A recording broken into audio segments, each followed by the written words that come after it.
दिल्ली के स्कूलों में फीस को लेकर बहुत बड़ा आंदोलन चला। कई स्कूलों के बाहर पेरेंट्स जाकर धरना प्रदर्शन करते हुए दिखाई दिए। एक स्कूल डीपीएस द्वारका पर तो ये भी आरोप लगा कि उसने अपने बच्चों को बंधक बना लिया। दिल्ली में फीस का मुद्दा बहुत बड़ा और दिल्ली के स्कूलों और अस्पतालों के मामले में डॉक्टर अशोक अग्रवाल से ज़्यादा बेहतर आवाज़, ज़्यादा पवित्र आवाज़ ये कहा जाए तो कोई नहीं है। आज हमारे साथ इस मसले पर बात करने के लिए मौजूद हैं अशोक अग्रवाल जी। अशोक जी, सबसे पहले तो बहुत बहुत शुक्रिया स्वतंत्र से बात करने के लिए। सर, ये कल बिल आया और ये कहा गया कि बच्चों की जो स्कूलों की फीस है, उनके माँ बाप के जो दुख दर्द हैं, वो सब रेगुलेट हो जाएंगे। आज तक दिल्ली में कोई कानून नहीं था। ये कहा जा रहा है कि पहली बार एक कोशिश की जा रही है स्कूलों की फीस को रेगुलेट करने की। कैसे देखा जाए सर इसे?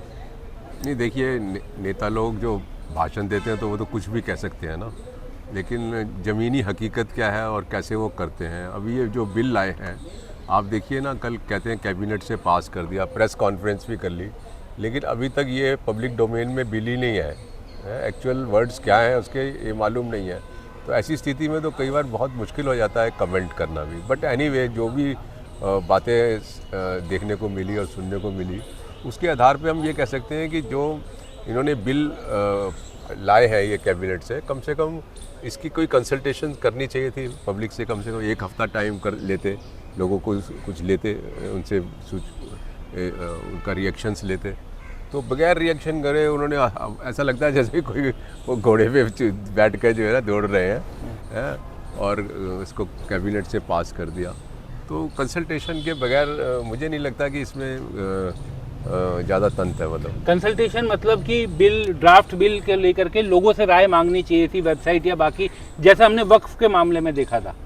हाँ, वो वक्त वाले में है, लेकिन बट एक कॉमन जहाँ पब्लिक से ताल्लुक़ रखता है, वो पेरेंट्स सड़कों पे एजिटेशन कर रहे हैं, और इसके अंदर बहुत सारे लीगल इश्यूज भी इन्वॉल्व हैं।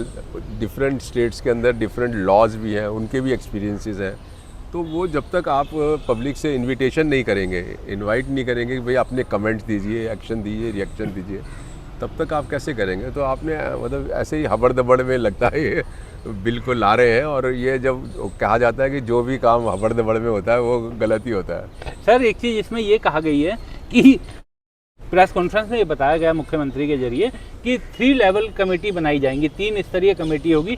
एक स्कूल में कमेटी होगी, फिर एक डिस्ट्रिक्ट लेवल पे होगी, और फिर एक दिल्ली के लिए होगी जो डायरेक्टर एजुकेशन वाली कमेटी होगी। इसको किस तरीके से देखा जाए जो 3 लेवल कमेटी बनाई जा रही है? देखिए, मुझे तो ये समझ में नहीं आया कि इतनी कमेटीज़ की क्या ज़रूरत है। कोई दीवानी मुकदमा थोड़ी है जो पहले सिविल सूट चलेगा सिविल जज के पास, फिर सेशन में चलेगा, फिर हाई कोर्ट चलेगा, सुप्रीम कोर्ट चलेगा। ये बच्चों की फ़ीस के बारे में है। पेरेंट्स भी कहाँ तक दौड़ते रहेंगे एक कमेटी से दूसरी कमेटी के अंदर। तो आइडियल ये था कि एक ही कमेटी की ज़रूरत थी जो इफ़ेक्टिव कमेटी हो। जैसे जस्टिस अनिल देव सिंह कमेटी थी जो हाई कोर्ट ने कॉन्स्टिट्यूट करी थी 2011 के ऑर्डर से, तो वो एक इफ़ेक्टिव थी और उसने रिजल्ट्स भी प्रोड्यूस करे। और इस तरीके की जो इतने कमेटीज़ बना दी है, अब देखिए ना इसमें क्या होगा एक्चुअली में, जो मेरे को समझ में आया, ये अभी दिल्ली स्कूल एजुकेशन एक्ट में ऑलरेडी एक स्कूल मैनेजमेंट कमेटी है, managing committee, not school management committee but managing committee, जिसमें लगभग 21 लोग होते हैं मैनेजमेंट के और 2 लोग पेरेंट्स के भी होते हैं। तो पहले तो वहाँ से फीस फिक्स होगी, फिर उसके बाद जब ये जो एक्ट लाए हैं इसके अंदर जो उन्होंने स्कूल लेवल कमेटी बनाई है उसमें 5 पेरेंट्स को लिया है उन्होंने। उसमें भी वो शेड्यूल्ड कास्ट, शेड्यूल्ड ट्राइब, मुझे समझ में नहीं आया कि वो उसकी क्या ज़रूरत थी। बट इसमें कोई भी तो एक्सपर्ट नहीं है। तो एक कमेटी ये हो गई, उसके बाद फिर जो है वो डिस्ट्रिक्ट कमेटी हो गई, उसके बाद जो है आपकी स्टेट कमेटी हो गई, और मेरे ख्याल से उसके बाद एक और है रिवीजन कमेटी, जो रिवीजन करेगी। मतलब इतनी कमेटी में चीज़ घूमेगी तो आउटपुट क्या होगा? और ये कह रहे हैं कि हर कमेटी 30 दिन के अंदर रिजल्ट दे देगी। अभी रिसेंटली आप देख लो ना, जो हमारे एजुकेशन मिनिस्टर ने कहा था कि हम 600 स्कूल को 1 हफ्ते के अंदर ऑडिट कर देंगे और उसके रिजल्ट्स प्रोड्यूस कर देंगे। एक्चुअली में ऑडिट हुआ ही नहीं है, क्योंकि हो ही नहीं सकता। अनिल देव सिंह कमेटी को 1000 स्कूल के रिकॉर्ड चेक करने के लिए लगभग 4 साल लग गए। तो ये कैसे जो है 1 हफ्ते के अंदर, वो भी एक वो जो SDM है वो उसको कर लेगा। तो एक मजाक से कम नहीं है ये। तो इस तरीके की बात कहना कि 30 दिन के अंदर जो है हर कमेटी कर लेगी और एकदम चीज़ एकदम टाइम से रिजल्ट आ जाएगा, हैं, तो मुझे लगता है कि ये लिटिगेशन इसमें ज़्यादा हो जाएगा और आउटपुट जो है वो निकलेगा नहीं। सर एक चीज़ ये भी कहा जा रहा है कि जो कमेटी, जो स्कूल वाली कमेटी होगी, उसका चेयरमैन होगा स्कूल के मैनेजमेंट, उसमें सेक्रेटरी होंगे स्कूल की प्रिंसिपल, और जो 5 पेरेंट्स चुने जाएंगे वो भी लकी ड्रॉ से चुने जाएंगे। तो कई पेरेंट्स एसोसिएशन का ये भी कहना है कि जो लकी ड्रॉ होता है ये बेसिकली स्कूल के पास एक हथियार होता है, वो अपने लोगों को उसमें डाल देगा जो 5 पेरेंट्स होते हैं।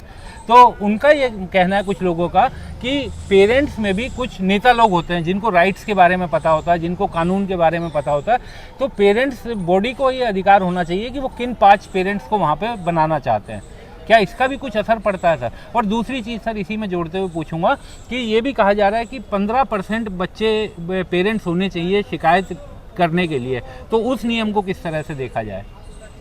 देखिए, जहाँ तक इलेक्शन की बात है तो जनरली जो मैनेजमेंट स्पॉन्सर्ड होते हैं बाय हुक और बाय क्रुक वही लोग आ जाते हैं। अभी भी जो स्कूल ये मैनेजिंग कमिटीज़ हैं उसमें सारे पपेट टाइप के होते हैं। इक्का दुक्का कभी गलती से कोई चला जाता है तो वो भी माइनॉरिटी के अंदर है। 21 लोगों के बीच में अगर 2 लोग हैं तो क्या है। इसी तरीके से इसमें भी जो है 5 लोग भी माइनॉरिटी के अंदर है और कोई एक्सपर्ट नहीं है, कोई टेक्निकल एक्सपर्ट नहीं है, कोई अकाउंट्स का एक्सपर्ट नहीं है।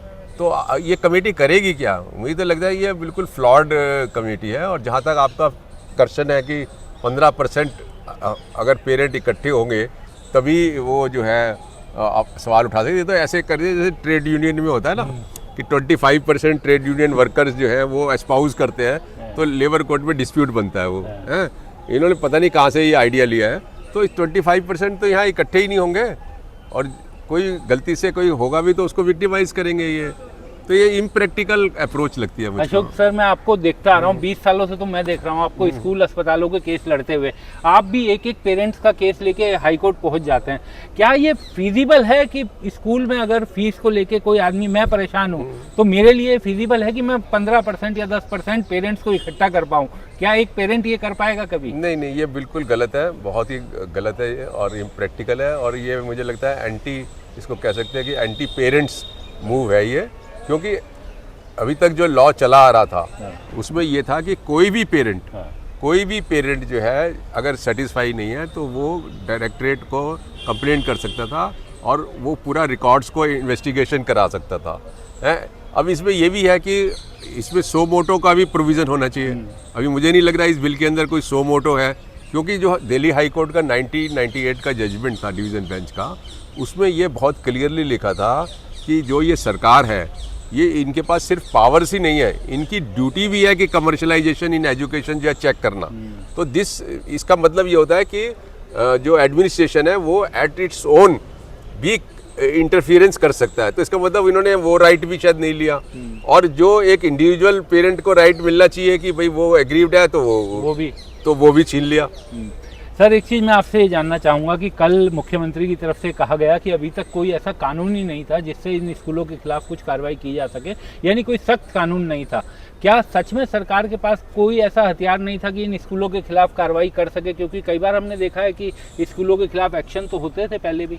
नहीं, वो एक्चुअली में हुआ क्या कि जो हमने 97 में हाई कोर्ट में केस डाला था और ये पहला केस था पूरे कंट्री के अंदर, तो और हमारे पास सिर्फ जो था दिल्ली स्कूल एजुकेशन एक्ट था या हमारे पास कुछ लोग बच्चों की फीस की पर्चियाँ थी उनकी कई सालों की कि भाई ये इस साल इतने बढ़ा दिए, इस साल इतने बढ़ा दिए, इतने साल बढ़ा दिए। और एक हमारे पास उन्हीं कृष्णन का सुप्रीम कोर्ट का जजमेंट था जो ये कहता था कि आप कमर्शलाइजेशन ऑफ एजुकेशन नहीं कर सकते। ये 3 चीज़ों को लेके हम हाई कोर्ट गए थे और हाई कोर्ट ने उसको अपने तरीके से जो है इंटरप्रेट करके सिचुएशन को देख के, कोई 1973 में तो कोई सोच भी नहीं सकता कि ये प्राइवेट स्कूल जो है इतना लूट मचाएंगे। ये सब चीज़ें तो 97 ऑनवर्ड शुरू हुई।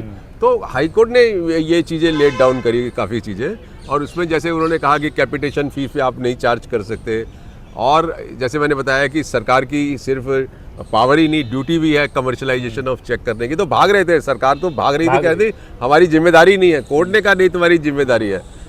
और उन्होंने कहा कि कोई भी पेरेंट अगर एग्रीव्ड होता है तो वो अप्रोच कर सकता है डायरेक्टर ऑफ एजुकेशन को, और डायरेक्टर ऑफ एजुकेशन फिर जो है एक कमेटी बनाएगा जो पूरे रिकॉर्ड्स को चेक करेगा और अगर उसमें ही देखा गया कि फीस जो है जस्टिफाइड नहीं है, एक्सेस ले लिया है, तो वो रिफंड जो है उसका ऑर्डर करेगा।